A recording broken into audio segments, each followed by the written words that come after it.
Welcome to another episode of the Mind Takeaway podcast. Welcome. We join you from Castel de Denia, so Denia Castle, aka my bad Our pronunciation. Spanish, yeah.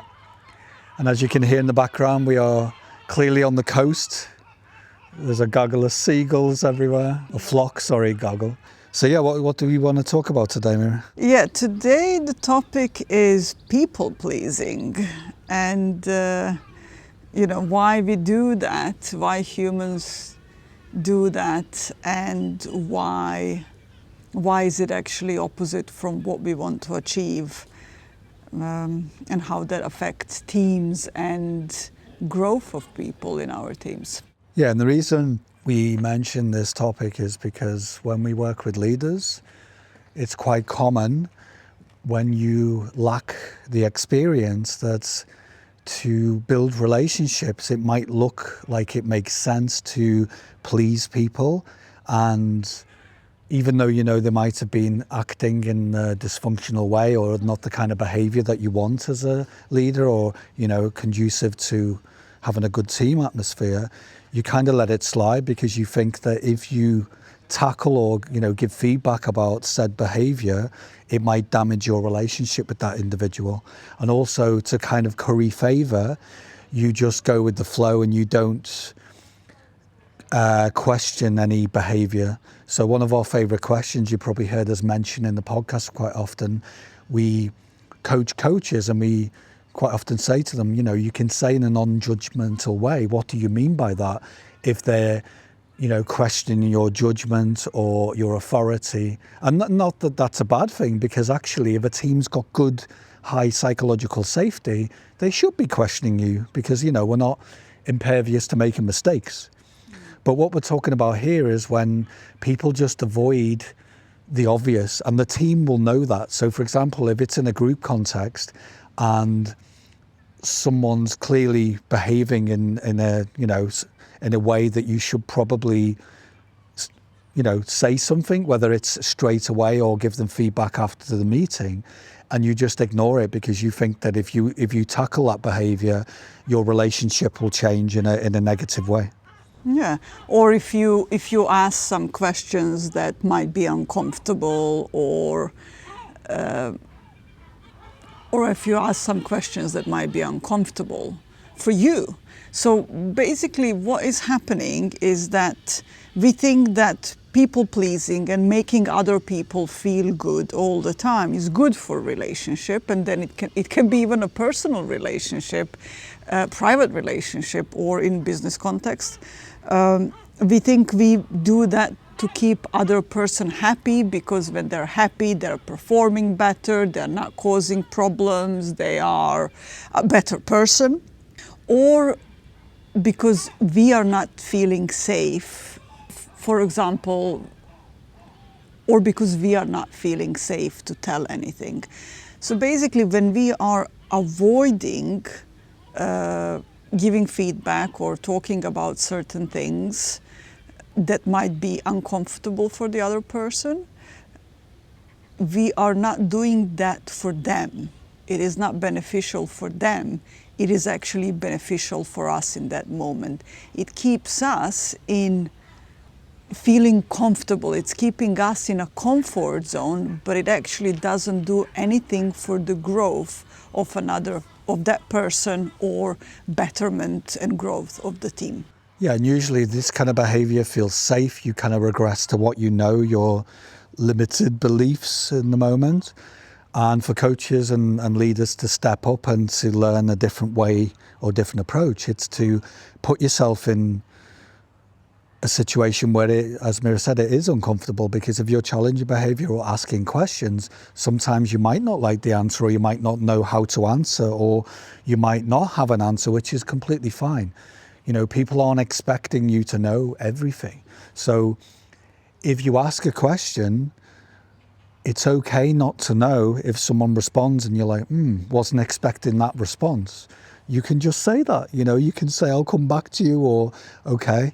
But again, if you ask, for example, like I said before, if you say, what do you mean by that? If they say something that's kind of a throwaway comment and it's quite negative in the middle of a meeting, saying something like that is to snap them back in reality. It will do them, you're actually helping them to develop and grow.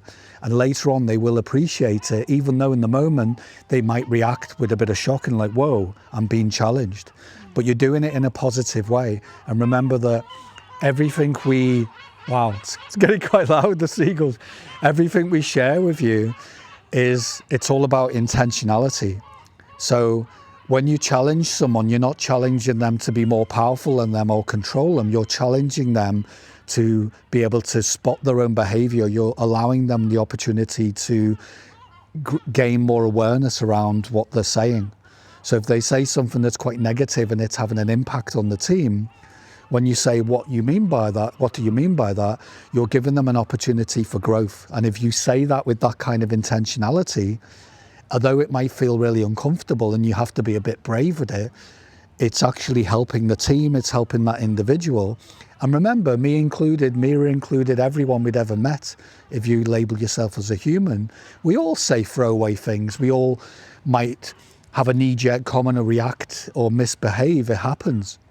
So if that's a given, if that's always going to happen at some point, then for you as a leader or as a coach, you can't avoid it, right? And it's that avoidance and trying to be too comfortable. It's so loud, right? They want to be part of the podcast episode. Yeah. So what is important and what helps us to go into these, so to say, uncomfortable conversations is to go with positive intention. Make sure that your intention before going in that conversation is for the growth of other person, is for them to see something that they haven't seen, is for you to understand why they behave in a way that they behave.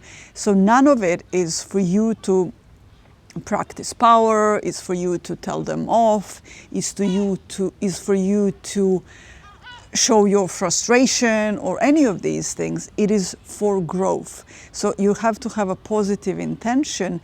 And the other thing is to be curious, is for asking questions that are open questions. You want to understand why, you want to understand how we can do this better, how you can help them, depends of what you're talking about.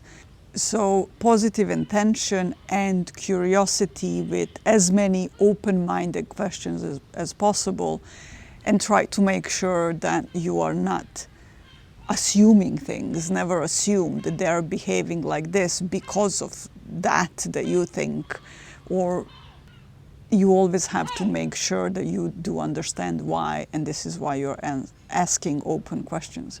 So the thing about people pleasing, if that's something that's a go-to for you, if you tend to gravitate towards pleasing someone because then questioning or challenging behavior or the opposite seems a little bit too uncomfortable, the one thing that we instill when we work with coaches and leaders is to prepare for your meetings and your interactions with people, whether it's one-on-one or in a group context.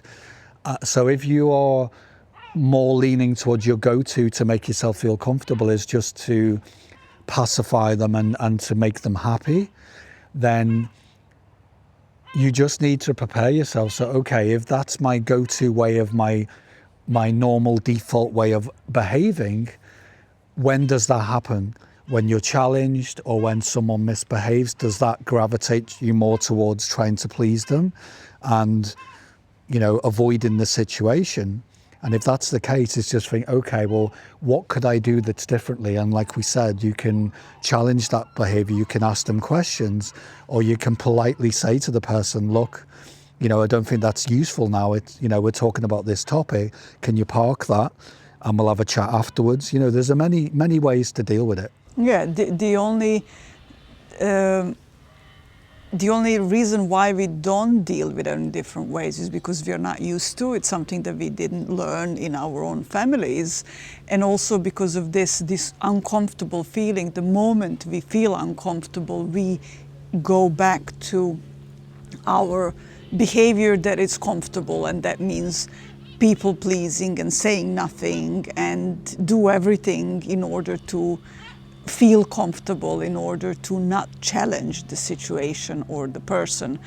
And you might want to also listen to our episodes on integrity and fear of conflict as well, because these two things are also related to how we can better be better leaders. So I just want to end on the fact that what are the implications of people pleasing? Well, good luck with that, because I did it when I was a rookie manager until I realised it doesn't make sense a little bit.